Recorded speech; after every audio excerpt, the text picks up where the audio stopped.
Hello everyone, I am Ria Rehan and I am making this video as a part of an assignment for the course Pedagogy of Teaching Learning Process. We were asked to make a presentation on the topic of our choice related to our PhD subject, and one of the topics in plant science that has always been fascinating to me was, do the plants actually talk to each other like we do?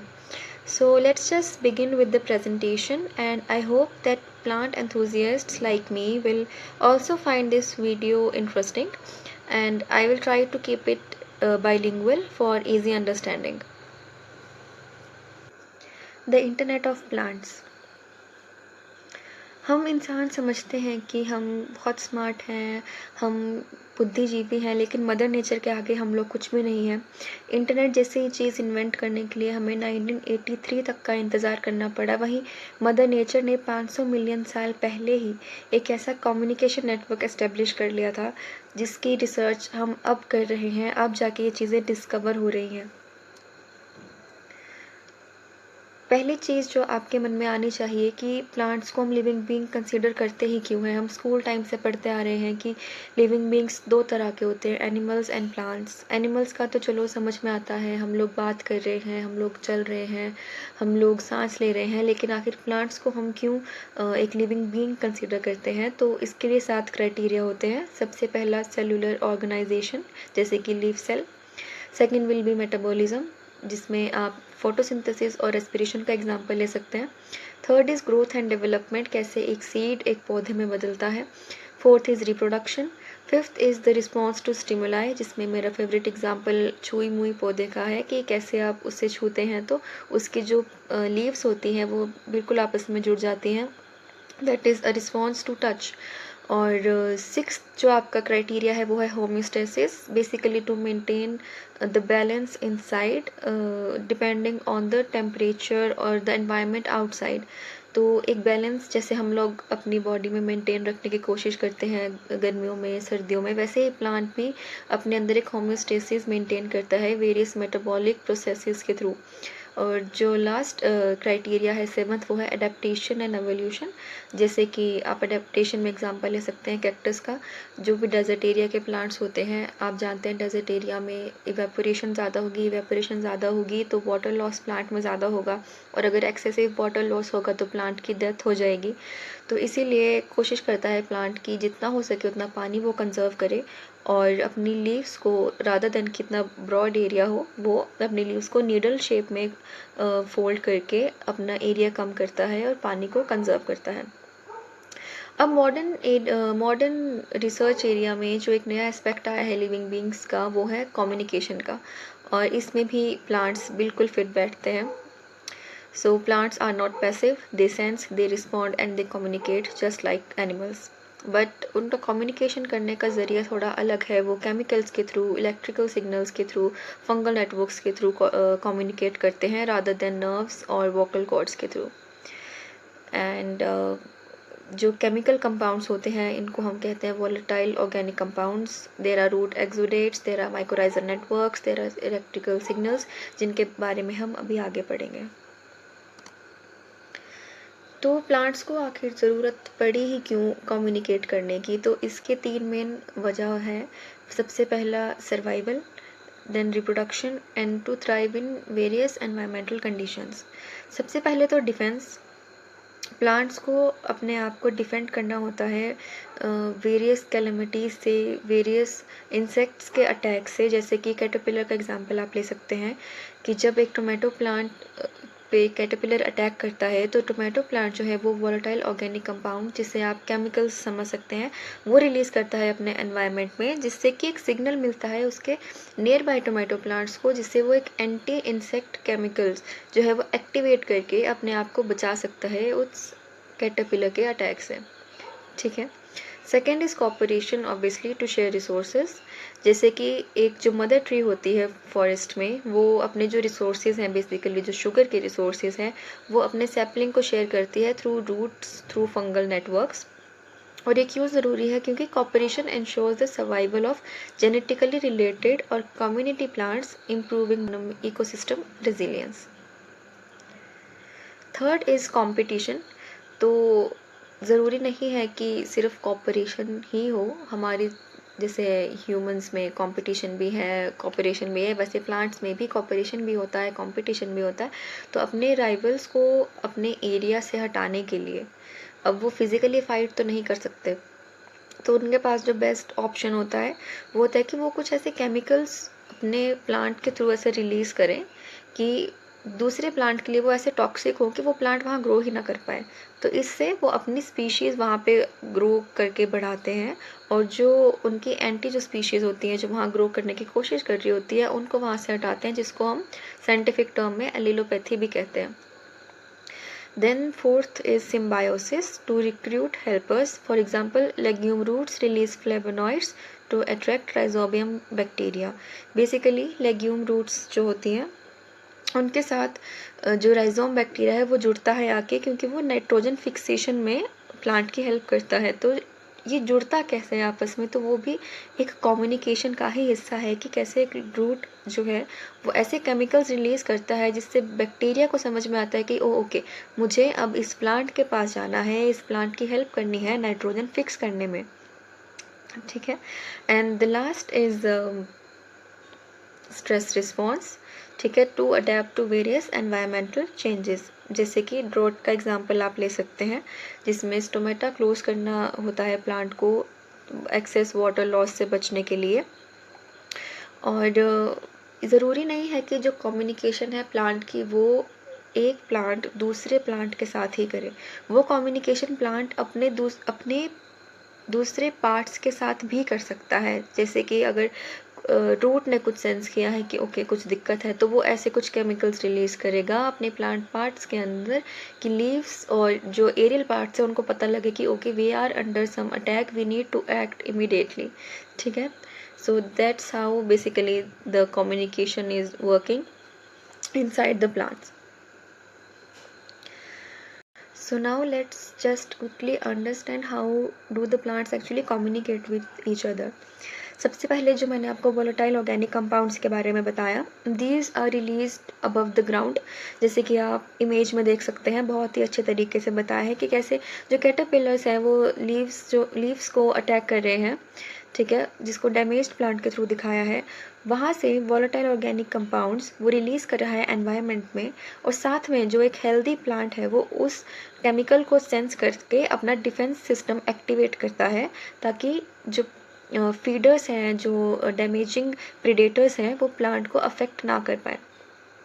और एक study में ये भी पाया गया है कि ज़रूरी नहीं है कि कुछ जैसे केमिकल तभी सिक्रीट होगा जब कैटरपिलर उस पर अटैक कर रहा है या कोई इंसेक्ट अटैक कर रहा है। जब रिसर्चर्स ने लीव्स को अपने हाथों से मसला और उसके बाद देखा कि क्या जो साथ वाला पौधा है वो वैसे ही रिएक्ट कर रहा है क्या, तब भी वोलेटाइल ऑर्गेनिक कंपाउंड्स रिलीज़ हो रहे हैं, तो उन्होंने पाया कि वोलेटाइल ऑर्गेनिक कंपाउंड्स तब भी रिलीज़ हो रहे हैं।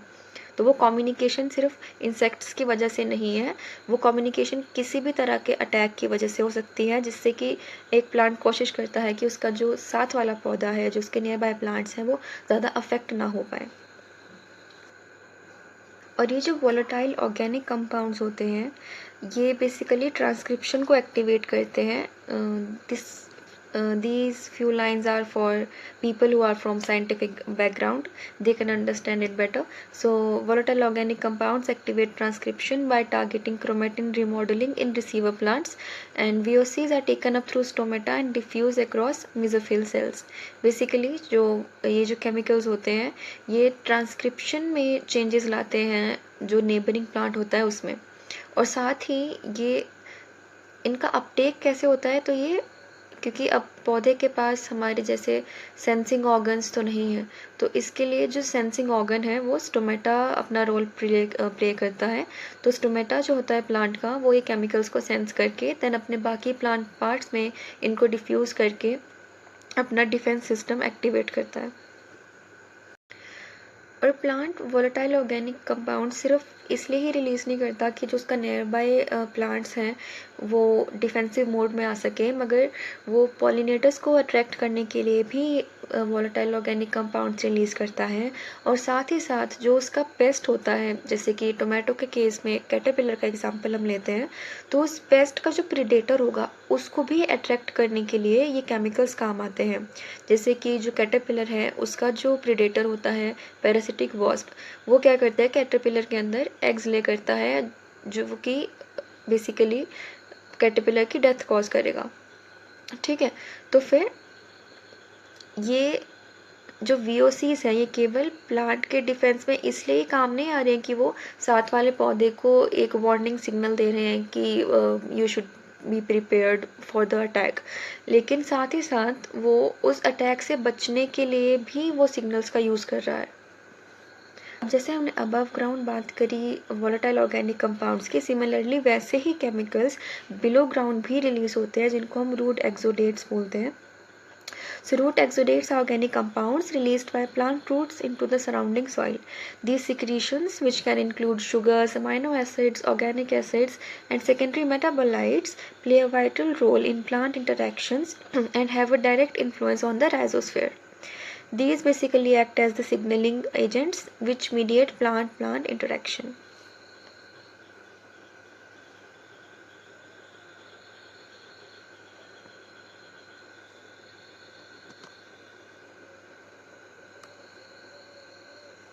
तो रूट एक्सोडेट्स के अलावा जो एक और कम्युनिकेशन का ज़रिया हमें बिलो द ग्राउंड मिलता है वो है mycorrhizal networks. So beneath the soil plant roots form partnerships with fungi. This symbiotic relationship is called mycorrhizal association. Basically plants जो हैं वो फंगाई की हेल्प जब लेते हैं तो उसको हम माइकोराइजल एसोसिएशन बोलते हैं। And 92% of plant families and 80% of plant species have mycorrhizal associations. तो आप अंदाज़ा लगा सकते हैं कि कितनी ही ज़रूरी चीज़ है हमारे प्लांट्स के कम्युनिकेशन में। तो ये बेसिकली ये कम्युनिकेशन एस्टेब्लिश होता कैसे है? So plant release special chemicals called strigolactones into the soil. These are basically the hello signals for the mycorrhiza for the fungi. The fungus in response produces molecules called MIC factors. These help start the symbiosis, and the fungus and the plant shake hands chemically, and once connected plants can pass messages and nutrients to each other through the fungal threads which are called the hyphae. जैसे कि आप image के through देख सकते हैं, एक पौधा है दूसरा पौधा है, बीच में जो हैंडशेक के थ्रू आपको नेटवर्क दिख रहा है, ये इमेज में तो आपको हैंडशेक दिख रहा है but basically these are the fungal networks, the hyphae which are the thread like structures of the fungal associations.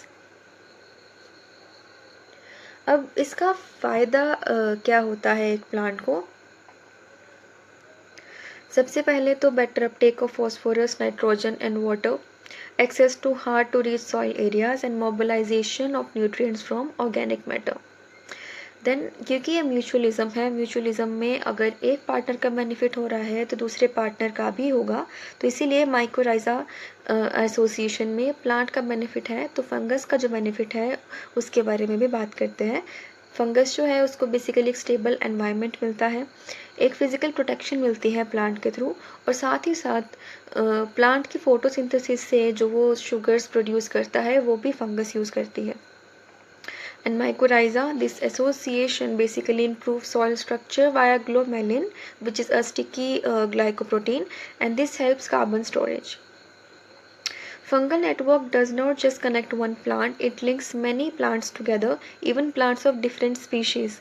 And scientists call this network common mycorrhizal network. And आपकी easy understanding और remembering के लिए मैंने CNN का logo use किया है, क्योंकि just like CNN, it's CMN for plants, and the functions of CMN include transport, defense, allelopathy, and support. So trees upload and download nutrients like the internet data. And one famous scientist, Dr. Susan Simard, called it the Wood Wide Web. Just like the World Wide Web, the term we use for our communication, in the plant world we use the Wood Wide Web. So now what is the concept of this Wood Wide Web? In 1997, by the Mother Tree Project, scientist Suzanne Simard discovered that forest trees share and trade food via fungal networks that connect their roots. And her research on the Wood Wide Web made it to the cover of Nature, as you can see in the picture. What was then a challenge to orthodox ideas is today a widely accepted concept. Their research shows that the Wood Wide Web is like a brain and can communicate information throughout the entire forest. That trees recognize their offspring and nurture them, and that lessons learned from past experiences can be transmitted from old trees to young ones. Trees release carbohydrates into the ground as they go through photosynthesis, providing the structure below energy.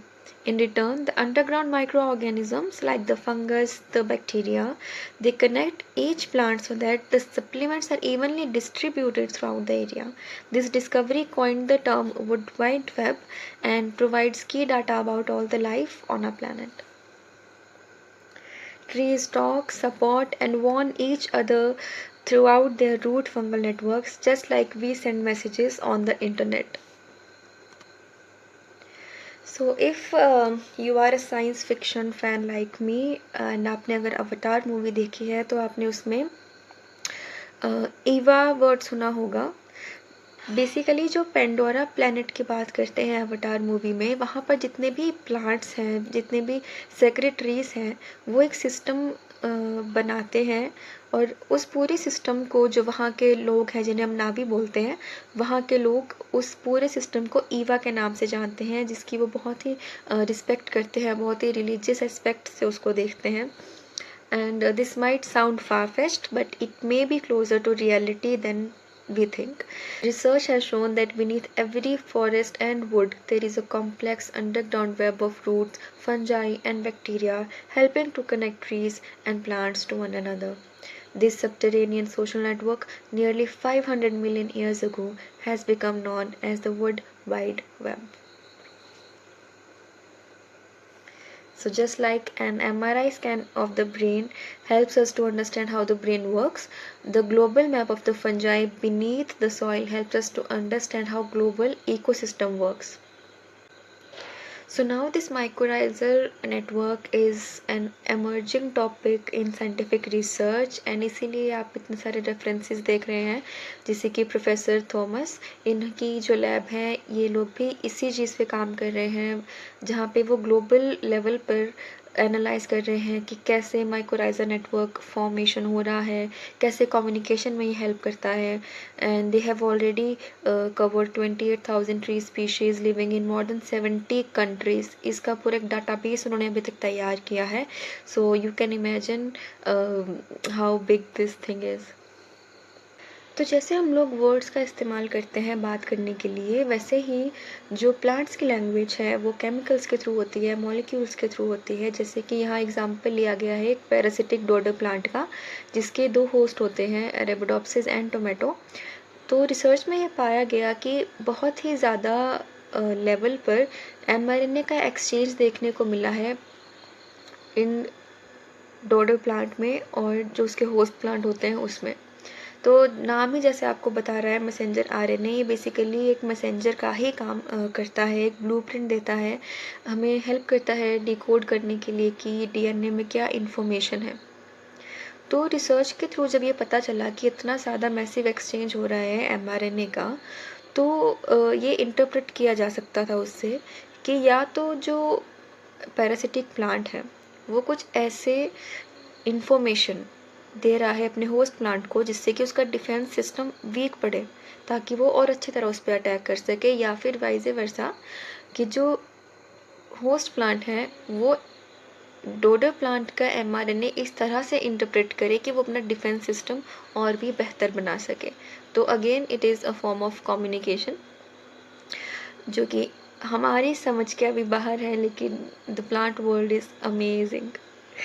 और साथ ही जो दूसरा example मुझे बहुत अच्छा लगा वो था सीजनल कार्बन शेयरिंग का, कि कैसे सिर्फ हम ही नहीं दूसरे की ज़रूरत समझते हैं, प्लांट्स भी इररिस्पेक्टिव ऑफ द स्पीशीज़ वो भी दूसरे प्लांट की ज़रूरत समझता है। जैसे कि जब फुल लीफ कंडीशन होती है, तब जो बर्च ट्रीज़ होते हैं उनके पास कार्बन स्टोरेज ज़्यादा होती है।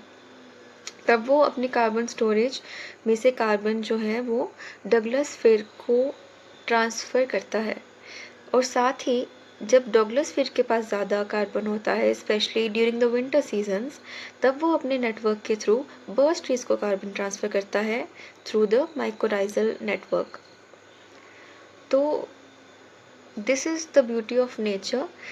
और ये चीज़ जो है वो डॉक्टर सीमर्ड ने ही डिस्कवर करी थी माइकोराइजल नेटवर्क के through. And the sugars flowed between the tree roots with the net gain for the Douglas firs. She also found that the more the Douglas firs were stressed by the shade, the more of a sugar fix they received from the paper birches. Again, a form of helping the other species via communication. So now, why the understanding of these plant networks are even important in today's research? It helps plants defend themselves better against pests and diseases. It stabilizes plant communities by sharing resources fairly. It increases biodiversity by supporting many different plants. For agriculture, especially, scientists are now using mycorrhiza based biofertilizers to improve crop health and to reduce fertilizer use to make plants more resilient to stress.